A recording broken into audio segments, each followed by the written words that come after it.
boy they fresh. If I catch a man, oh not say, sir, where they look good to be. Me dancing, I look good to be. Hey, get a new position, yo. Why don't stop away? Where the Asa Kumasi Coco, Minana, me and the wind in our Sato. On no one of my time you could, me them targets here, Nadia Warrior, into my top for a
It's midday. Hello, good afternoon, and welcome to the Citi Prime News. This is the Election Bureau. The news is coming to you live from our studios here in Accra. My name is Ajua Tinkrama Domina. Coming up this afternoon. Who was used to store ballot boxes, and so that is why we are still here. Crime scene investigators from the Ghana Police Service assess fire outbreak at Kwashiman cluster of schools where some electoral materials were kept. Also coming up in the bulletin, Colleges of Education Teachers Association of Ghana (CTAC) serves notice of impending strike over delayed implementation of NLC's habitual awards. The government, outgoing government and the incoming government, that until this is done, no college lecturer will step his or her feet into the classroom to teach come January 13, 2025. Still in the bulletin, one person confirmed dead, several hospitalized after violent clashes between minors and unidentified individuals at Inyinahini in the Ashanti region. Right now, one person died and they are at the Mankraso Hospital, and the two are critical condition at Mankraso Hospital. And later in the bulletin, Affirmative Action Act Coalition demands immediate rectification of composition of transition team, accusing the team of flouting the new law with low women representation. We are calling on them that they should rectify this and make sure that the adequate representation of women that needs to be seen in the transition team is reflected. We have details of this and more stories coming your way in 30 minutes. Remember, the news is live across the globe on citinewsroom.com. Also, we are live on Facebook and YouTube on Citi 97.3 FM across the country. We are also live on a number of affiliates. Please stay for details. Citi Prime News at 12 midday. Updates you on all the running stories and connects you to the newsmakers. We're grateful for your company this afternoon. Let's begin on some unfortunate incidents that happened yesterday, and several ballot boxes at the Kwashiman cluster of schools in Accra have been destroyed after a fire outbreak. The fire reportedly began in the school's library, which was temporarily converted into a storage area for ballot boxes from the Ablekuma North constituency. Now, Ablekuma North is among the 12 disputed constituencies across the country, as the outcome remains under contention and a recount has been ordered. Now, in an earlier post, a member of the Public Relations Department of the Ghana National Fire Service, Alex Kenate, indicated that fire officers arrived quickly and were able to bring the situation under control. A tremendous progress has been made in the quest to make sure the fire is completely out. Information we've gathered indicates that the school was used to store ballot boxes, and so that is why we are still here.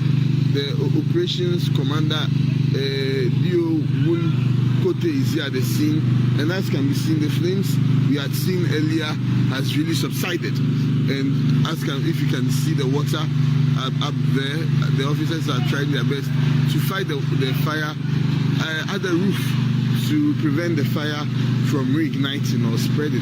So as can be seen, we've salvaged all these buildings close by, and then all the other buildings, even the one I'm standing under, we've been able to salvage all these buildings.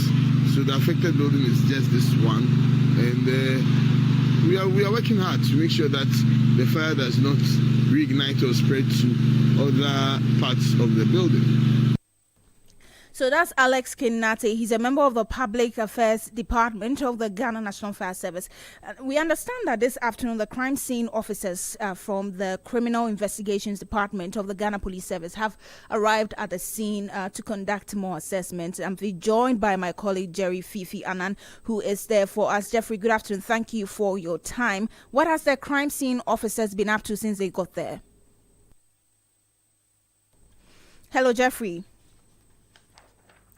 Okay, so we are trying to reconnect to my colleague Jeffrey Fifianan, who is at the Kwashiman cluster of schools, where we understand a fire broke out last night in a building which housed some electro materials. This afternoon, we understand that crime scene officers from the Criminal Investigations Department of the Ghana Police Service have actually arrived there to conduct some assessment and begin their investigations into the matter. While we try to reconnect with Jeffrey, let's bring you some other stories now. President-elect John Mahama has hinted at a possible re-evaluation of the use of domestic printing firms for producing ballot papers. Now, he expressed concerns over the recurring issue of ballot paper duplication, indicating that such incidents threaten the integrity of the country's electoral process.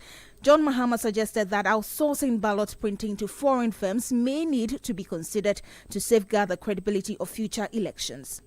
There are still issues of ballot paper printing and ballot paper stuffing, because in many cases we found people with EC ballot papers, genuine ballot papers, and the question must investigate how do they get these ballot papers, who prints them for them, who gives these ballot papers to these people, how do they get the plate of the Electoral Commission to be able to print ballot papers.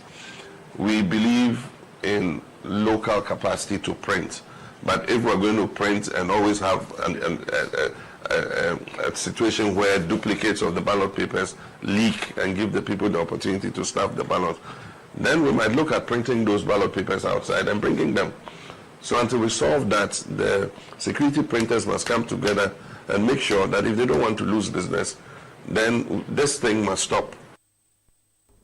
So that's John Dramani Mahama, President-elect. While speaking on his incoming administration, John Mahama reviewed plans to establish a 5 to 7 member government advisory council. Now, the council, he says, will be tasked with providing an independent and transparent assessment of the government's progress on an annual basis. I also talked about the Governance Advisory Council, because after we have fixed the constitution and all that, my intention is that I suggested a 5-member advisory council. Some people said we should expand it to 7 or some other number. And that will be a council that annually institutes a state of governance report to show where we're going with media, with human rights and all that, so that if they say the one who's cutting the path doesn't know when it's crooked, but it's those who are standing behind who can tell that it's crooked. So this council would have CSOs, it will have religious leaders, it will have traditional leaders, it will be representative of stakeholders. And every year they'll do an annual governance conference at which the president and the ministers will all be there and will freely talk about the progress we're making in our governance. There'll be a report. You heard President-elect John Dramani Mahama. Now, economist Dr. Theo Echampong has downplayed the economic impact of scrapping the COVID-19 and e-levies under the incoming NDC government. The President-elect John Mahama has pledged to remove the contentious e-levy, COVID-19 levy, the 10% levy on bet winnings, and the emissions levy within the first 100 days of his administration as part of efforts to provide relief to Ghanaians. Now, while some analysts have raised concerns about how the government will address the resulting revenue shortfall, Dr. Theo Echampong argues that the impact on public finances will be minimal. In a social media post, he noted that the two levies generated a combined total of 3.25 billion cedis in 2023, representing only 2.4% of total domestic revenue. Now, let's take you back to the Kwashima cluster of schools where my colleague Jeffrey Fifianan is on standby. We understand some officers from the Criminal Investigations Department are there to assess the fire outbreak that happened last night. Jeffrey, good afternoon. If you can hear me, thank you for joining us. Hello, Jeffrey. Okay, it appears we are struggling with our connection with Jeffrey. We'll do well to try and reconnect one more time and bring you updates in our subsequent bulletins. But now let's move on to some other stories now.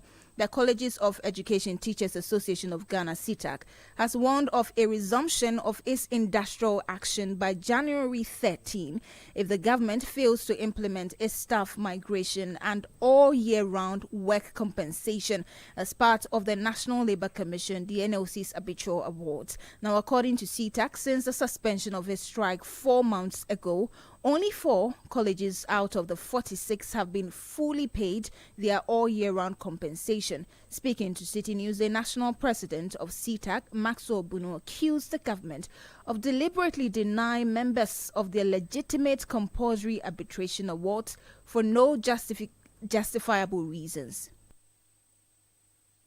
Teachers Association of Ghana, CITAC, is asking the government to take steps to immediately migrate all staffs onto the university salary structure as we have all agreed, as they have promised us repeatedly. And this should be done by 20th of December 2024. They should also immediately pay all the outstanding all year-round work compensation for the work that we did in 2022. And we want to assure the government, outgoing government and the incoming government, that until this is done, no college lecturer will step his or her feet into the classroom to teach come January 13, 2025.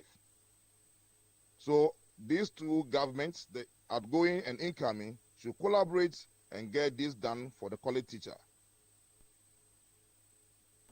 So you heard them, Maxwell Bunu. He is the national president of the Colleges of Education Teachers Association of Ghana.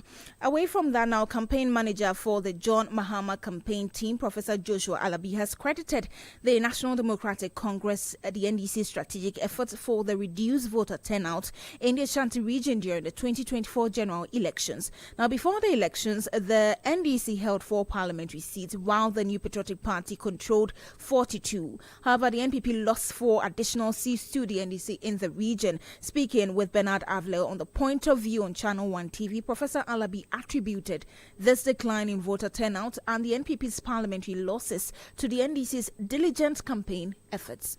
I must say that, yes, to some extent there was some degree of low turnout. But I must say the low turnout in Ashanti is also as a result of the work we did.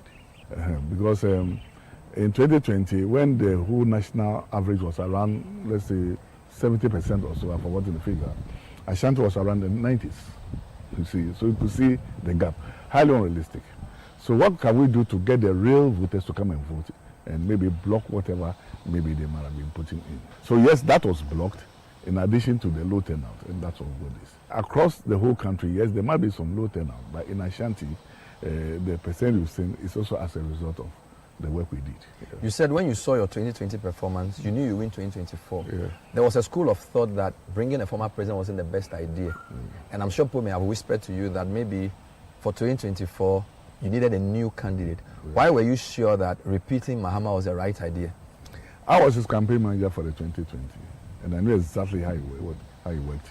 And I knew exactly that. I knew very well that we had a very good candidate.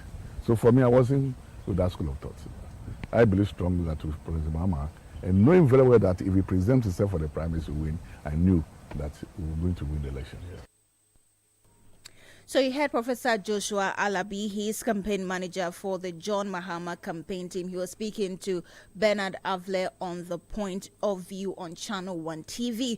Let's bring you some more stories this afternoon. The Affirmative Action Act Coalition has called on the government to dedicate adequate budgetary allocation towards the implementation of the Affirmative Action Law. The Affirmative Action Gender Equity Act 2024, Act 1121, passed by Parliament in July this year and assented to by President Akufo-Addo in September this year, seeks to address the socio-political, economic and cultural gender imbalances with a target of achieving 50% women representation in these spheres by 2030. Now, speaking to the media after a training workshop on the Act for journalists, convener of the coalition, Sheila Minka-Premo, called for sufficient funding for the Gender Equity Committee, which is responsible for the full implementation of the law.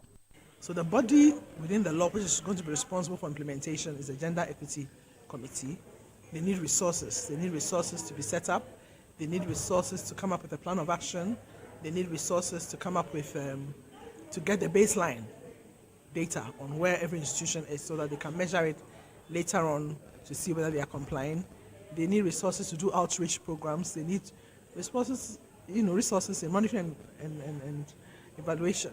So they would need resources. So adequate budgetary allocation has to be made for them to ensure that the law is implemented, is fully implemented. So we would urge the government to make budgetary provision for the implementation of this law. Sheila Minka-Premo is convener of the Affirmative Action Act Coalition. Let's stay on the coalition because it has described the composition of the government transition team as problematic, calling for an immediate rectification to include more women. The 24-member transition team has only 4 women, with 3 women from the incumbent government side and 1 woman on the incoming government side. Now, speaking to Citi News, coordinator of the coalition and private legal practitioner Becky Haji accused the team of flouting provisions of the newly assented Affirmative Action Law. When you look at Section 14 of the Affirmative Action Act, it's very specific that any other office to which the president makes an appointment is supposed to be done in line with the first schedule of the Act, which is from now to 2026, there should be at least 30% representation. From the figures we've given, the incumbent government, we have less than that 30%. So 3 out of 13, I don't think even adds up to 15%. And that's for the incumbent government. And with the incoming government as well, you have 1 out of 11, which is even less than 10%. And we believe that this is very problematic, and this is not a show of goodwill on either side. And this is a flout of what the Act is actually supposed to do. So we are calling government out, and they want to hold the duty bearers accountable and say that we are not complying with the Act as a show of promise.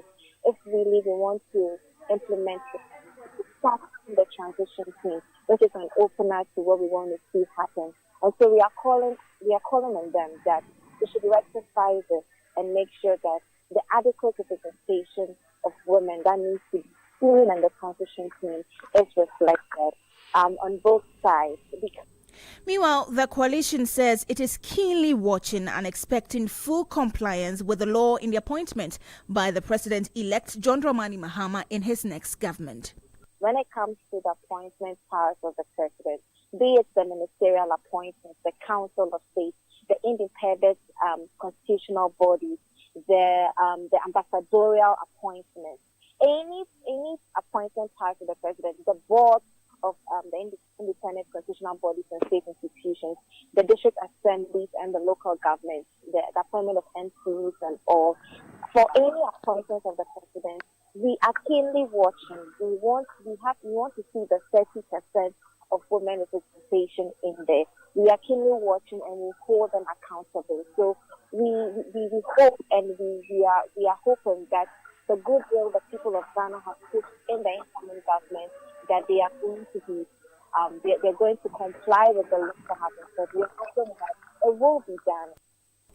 So that's coordinator of the Affirmative Action Law Coalition and private legal practitioner Becky Ahaji. You're still listening to the Citi Prime News. When we return, one person confirmed dead, several hospitalized after violent clash between minors and unidentified individuals in the Ashanti region. We have the details of this and other stories coming up shortly. Please stay.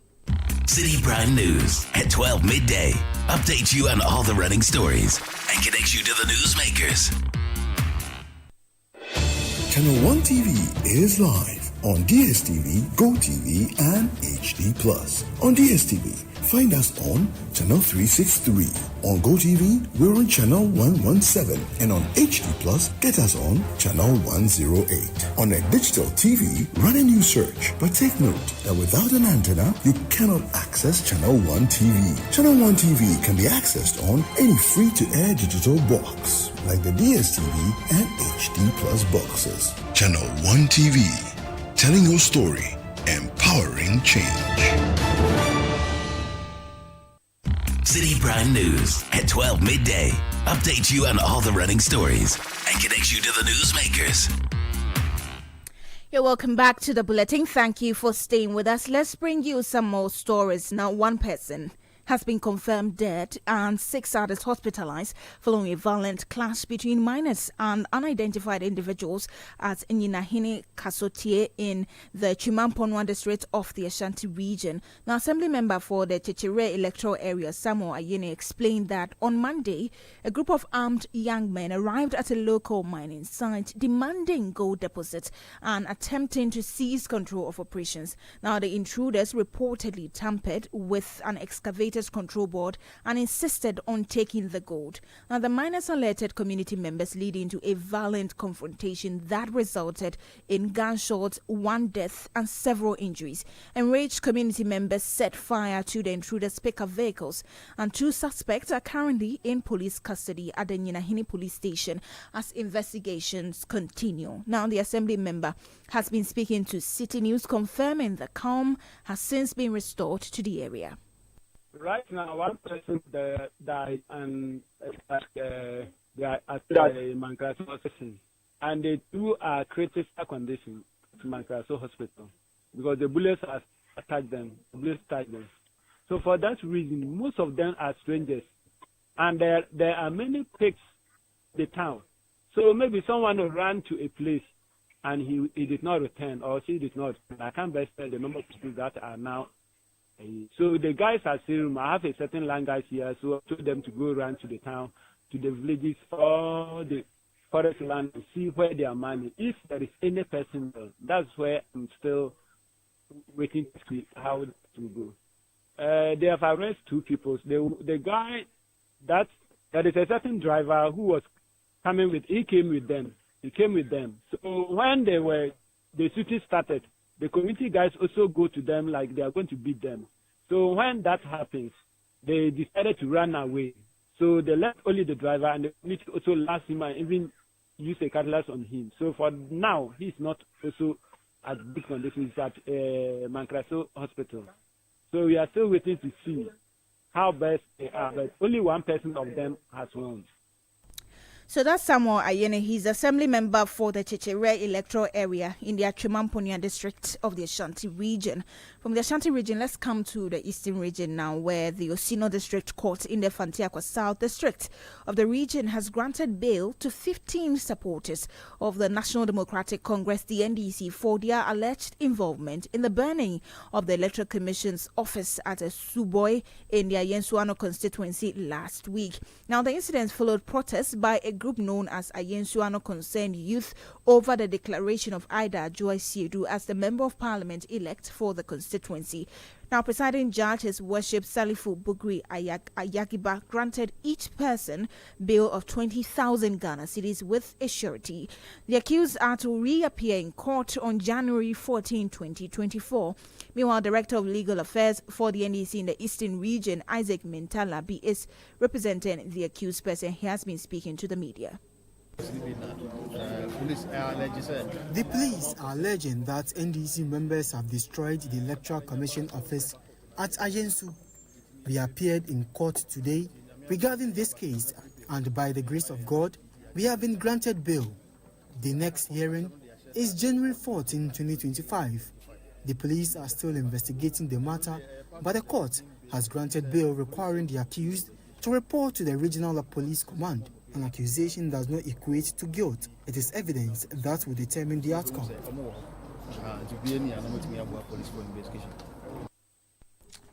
You heard there Isaac Mintalabi. He is Director of Legal Affairs for the National Democratic Congress in the Eastern Region. Now, the countdown is on for the much-anticipated Situation All-White Christmas Party set for Tuesday, December 24 at the Underbridge in East Legon. The outdoor event offers 4 tailored packages, platinum, diamond and gold tables designed to suit various preferences and budgets. Key sponsors of the event promise to deliver top-tier refreshment. And speaking on the City Breakfast Show, marketing manager of Bell Beverages, Magnus Day, provided further details about their involvement. If it is Bell Ice you want, which is your fruity drink with a pinch of alcohol, or you want energy with a dose of alcohol, which is our vodka mix. So some energy drinks. So I'm seeing this one in front of me. This is Bell Ice. Yeah. Okay, so that's the vodka energy mix. Vodka it energy has mix. alcohol. What's the percentage? 15%. Okay. 15%. Solid. Yeah. And then we have black mix, which is alcohol plus cola. If you've taken the famous Bell Cola, then this is Bell Cola plus whiskey for you. I see. You know, and for those who don't know how to or are learning how to mix their whiskey and cola or other mixes, that's a very simple equation. Ready to drink, perfect for you. No long things. No long things. So on the night there will be no shortage of Bell goodness. Shortage is even an understatement because, you know, on the night there will be, you know, when in the Garden of Eden there were 4 different rivers flowing. Yeah, there will be rivers flowing. You can't. No, there will be Bell rivers. There will be Bell rivers. So you heard that the marketing manager of Bell Beverages, Magnus Day, speaking on the City Breakfast Show. Let's bring you some more stories. And now shops and businesses remain closed in Boko following the killing of 2 individuals on Tuesday. Moro Aziz and Suleimana Kasim were reportedly shot and killed at separate locations on Tuesday afternoon and evening. This brings the total number of fatalities to 35 since the conflict resurfaced in late October 2024, further intensifying the already tense situation. Now, although gun exchanges have presently ceased, we understand that tensions remain high, with some communities disintegrated and residents refraining from interaction. The situation remains volatile despite the imposition of a dawn to dusk curfew in the area. We'll get you more updates in our subsequent bulletins, but now let's bring you some more stories. And the casual workers of the Ofanko Insawam Rehabilitation Project, who have been demanding payment for 3 months worth of salary arrears, have been paid part of the outstanding arrears. The workers who laid down their tools, insisting that the employers settle the outstanding payments immediately, have caused significant disruption for commuters in the area. Now, speaking to City News, head of social relations for the project, Desmond Yao Hodanubedi, indicated that plans are underway to clear all outstanding debts by February 2025. Around 6:30, the November salary, which has been the bone of contention, was paid into the account. So all of them are going to access it.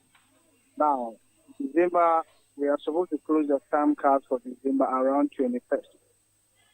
So that one is also outstanding, which by next week we should be able to work on that. So that the league fee is scheduled to be paid on January, February of next year, and it will be good. So you heard that the leader of the protesting road workers, the head of social relations for the construction project, Desmond Yao Hudanu Bedi. Now, Mali, Burkina Faso, and Niger have been given the green light to leave the ECOWAS regional bloc after threat to leave. Now, the ECOWAS Commission President, Dr. Umar Aliou Touré, says 3 countries cease to be members after 29th of January 2025. Speaking at the ECOWAS end-of-year meeting in Abuja, Dr. Umar Aliou Touré says the regional bloc can survive without the 3 countries. The 3 countries will officially cease to be members of ECOWAS from 29 January 2025. The authority decides to set the period from 29 January 2025 to 29 July 2025 as a transitional period and to keep ECOWAS doors open to the 3 countries during the transition period. So that's Dr. Umar Aliou Touré, he's ECOWAS president. Well, speaking at the same event, ECOWAS chairman Bola Ahmed Tinubu described President Nana Akufo-Addo as a committed Democrat who prioritizes his country's welfare. Speaking at the year's final ECOWAS meeting in Abuja, Bola Ahmed Tinubu, the Nigerian president, acknowledged Ghana's exemplary display of democratic principles, describing it as a beacon of democracy in the region. I congratulate the President Nana Akufo-Addo and the people of Ghana for the successful election and urge all of us in the region to learn from this good democratic practice and prioritize our country's national unity to ensure political stability of the region. That this manner of peaceful transition, because the culture of democracy is not only in West Africa, but also in the entire. You heard ECOWAS chairman and president of Nigeria, Bola Ahmed Tinubu, bringing us to the end of today's edition of the Citi Prime News, which has been live from our studio at Tesano in Accra. For more stories, please log on to citynewsroom.com. You can also join us using the hashtag CityVerify, hashtag GhanaPost2024, and hashtag Election Bureau for all stories related to the 2024 general election and its aftermath. My name is Ajua Tinkrama Domina. Many thanks for your company. Good afternoon. City News. We speak first. Reach our hotline on 0302 224959 and get interactive on Facebook, City 97.3 FM, and on Twitter at City 973.